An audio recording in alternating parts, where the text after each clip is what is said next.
Alrighty, boys. We got the piece hooked up there in the back.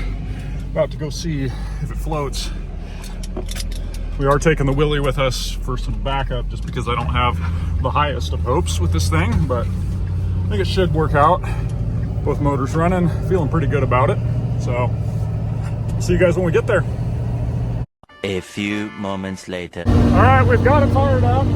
It's doing pretty good, just kind of letting it warm up a bit, but really not bad at all. Kind of bogged the first time we went to fire it and didn't like just idling in the water, but now it seems to be doing fine. Not bad at all, brother. It turns so sharp. Basically like a jet ski.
Yeah.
Well guys, we are back here at the shop, got the boat put back inside. All in all, I was very impressed and very surprised with how things turned out. This thing runs far too good for anything that I have. And to be honest, it was way faster also than what I was expecting. We were just trying to kind of test things out, but the thing does have kind of a hard time getting out of the water, getting out of the hole. And I think some of that could be due to both pumps are just kind of a little bit worn out. So probably this winter, I'm going to look at getting some bigger pumps. SBT sells some great aftermarket ones that have Solus impellers with them. And from everything I've read, that makes quite a big difference. So I think that'll be a pretty good upgrade. The other problem we were having is when I got back, there was a decent amount of water in the hull. And I couldn't see the problem at the time, but we took it back out the next day, just kind of set it in the trailer on the lake, just to kind of see if it was water that was coming in while it was off, or if it was like one of my jet skis I had where it was just bringing in water with it running through the exhaust. And what I ended up finding was back here by the pump. You can see that white patch there. I put kind of some silicone over it. It almost looked like it was seeping through the hull, but I couldn't see any cracks on it. I mean, I cleaned that whole space off super good, and I was not seeing any cracks whatsoever. But the problem is, to get to that area, this entire panel here, it looks like that has to come off to really get in there and get a good look. And you can see it it goes all the way back there. There's this metal strip with screws through it that holds it on, mounts here to the back. The pumps have both got to come off, and basically this thing will have to come off the trailer, and it goes all the way up there to the front. I'm not sure if there's just a gasket behind there and that's what's leaking, but I think for now we're going to see if that's a temporary fix. So just kind of an update, I took the ski back to the lake to just kind of test and see if that had fixed the issue, which, long story short, it didn't. And I started to watch some more videos, and a lot of you guys are going to think I'm pretty stupid, but keep in mind, I have not worked on SeaDoos before. This is basically my first SeaDoo, and they do some things different than Yamaha's, one of which is they started using carbon seals in '96, is basically across the board from what I could see. But being as mine is a '95, they hadn't used the carbon seals yet, and what they did is underneath this rubber hose here, there is a through hull fitting here on the backside that comes through, just a plastic fitting, goes there, the hose clamps around it, and then there's a carrier bearing. Basically, you can kind of see this guy right here, that's not a hose clamp, that's the carrier bearing. And then, so the hose clamps around it, and those have needle bearings in them, which can go bad. And based off of how that pump was, I'm betting that they didn't grease this at all. And it's probably a good thing that I'm having more problems keeping me out from the water, and I had to come in early the last time, because basically, if those needle bearings seize up, it seizes to your drive shaft, and then your drive shaft spins this entire hose, which includes the through hull fitting, and it will snap that off, and basically you'll have like a 2-inch hole there where you just have a stream of water gushing in from the lake. And basically what happens then, probably self-explanatory, but your boat sinks. So as I was saying, I took the boat back to the lake to see if it had any more leaks while the motors were running, mainly because I had just replaced all these coolant hoses, basically the telltales to let you know if you're flowing any water, which all that was good. Well, on that motor anyway. When I went to try to fire up this motor, could not get it running. It had ran perfectly fine yesterday, so wasn't sure what the issue was. I got it back here to the shop, and first thing I did was, well, maybe the plugs are fouled. Pulled the plugs out. They were dirty for sure, but nothing that was so crazy that it should have been causing it to not run at all. So I checked for spark, no spark at all on this side. Well, I'm looking into that more, and over here, the stator for this motor, you're not going to be able to see that. My stupid flashlight's a little too bright, but there is a wire. You can probably see that one there. This guy right here. There's no sheathing on that wire. It is completely bare. So I need to pull that out of there, check that out, because that needs replaced. That is not good at all. Then I need to pull the pumps. I'm going to go ahead and pull both pumps because I still needed to fix the absolute disaster silicone job that they had going on for the port side pump, and that needs to be changed back to the neoprene seal like it should have. Then I'm going to pull both pumps so I can get both drive shafts out and check out the carrier bearings for each of those, because I did not realize with SeaDoos how critical it is to not only have those bearings good, but you basically have to grease those every 1 or 2 times you take the boat out on the water. If you don't do that, your boat potentially sinks. So makes sense why they switched to the carbon seal.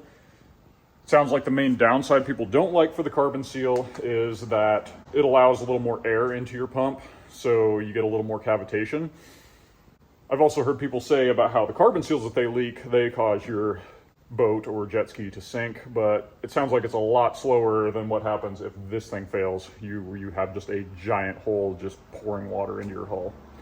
We got a long ways to go before this thing is absolutely solid on the water, which is very unfortunate. One exciting update though is that I did order the seat covers today, so those should be here hopefully before too long. That'll really make this thing look a lot better, but man, right now it's hard to even care about the seat covers because there's enough mechanical issues going on with this thing right now that that's definitely the priority, because what good are cosmetics if you can't even get the thing out on the water? I mean, it doesn't do much good to look nice sitting in the shop. All right, so I ended up going ahead and ripping the motor out of this thing because that was really the only way to get to the stator without just basically doing it all by feel and not really being able to see what I was doing. So here is the stator, and I got it kind of taken apart, but you can see there's 3 wires here, supposed to be 4.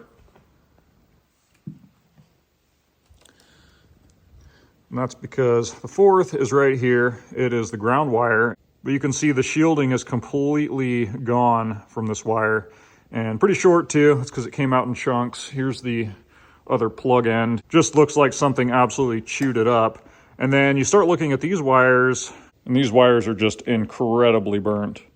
See, that one's supposed to be completely yellow. Nice burn mark on it. Burn mark on this other yellow one. This red one, red and black, is all burned up. I also found back here on the wires coming directly off the stator, somebody had been in here before. They had wrapped electrical tape around one of these where it had kind of burnt through and some of the wiring was exposed. So this whole thing was just shorting out. Stator is pretty much junk. I could probably take this off, solder a new wire on here for ground, maybe get by. But with how burnt these other wires were, it does not seem like a good thing to do. So I did order a new stator. Then I had talked about how I believe those through-hole fittings are leaking and the bearings needed attention. Well, turns out I was right, and they do. So the port side seal that had a drip coming out of the hose like I had described, here's the carrier bearing for it. And you can see that seal is very chewed up, just on that side where the drive shaft had kind of gotten into it. I actually took the drive shaft out, and it didn't look too bad, but when I was rolling it on concrete, I could see that the end where it came into the carrier bearing had quite a bit of wobble to it. You're allowed a little bit of run out on these, but just from a visual inspection, I could tell it was too much. So ordered drive shafts, ended up finding 2 used ones that the guy has great reviews on eBay. I've bought stuff from him before. He said they were within spec. So I bought 2 from him just in case the other one ends up needing attention. Then of course I bought 2 carrier bearings. I did not do the through-hole fittings. I was having kind of a hard time finding them on eBay at the time, so I didn't end up ordering them. Once I pull those hoses off, I'll take a look at it, and if it looks like they need changed, I'll change them. Otherwise, a lot of people were saying you just kind of got to re-seal them up using JB Weld epoxy, I guess, is kind of essentially what was used from the factory to hold those things in there. So that may be what I end up doing. I'll just take a look at them, see if they're leaking. I kind of think they are. I'm guessing something got kind of seized and they got a little bit tweaked in there. And that's letting a little bit of water in. So yeah, it's just one thing after the other with this thing. It really is true what they say about boats, and that you just have to keep busting out another 1,000, because what I thought was going to be a $30 bearing replacement, and technically was, that got us on the water, but you just dig more into this and find one thing after the other that needs replaced. So better to find it now though, I guess, instead of this thing ending up sinking. Wouldn't have been ideal. So yeah, what I thought was going to be a kind of quick series for you guys, just kind of, oh, we're going to rebuild a pump, throw some upholstery on it, and this thing's going to be good to go. It's turning into a little bit longer series. So yeah, that's it for now, guys. We'll catch you in the next one.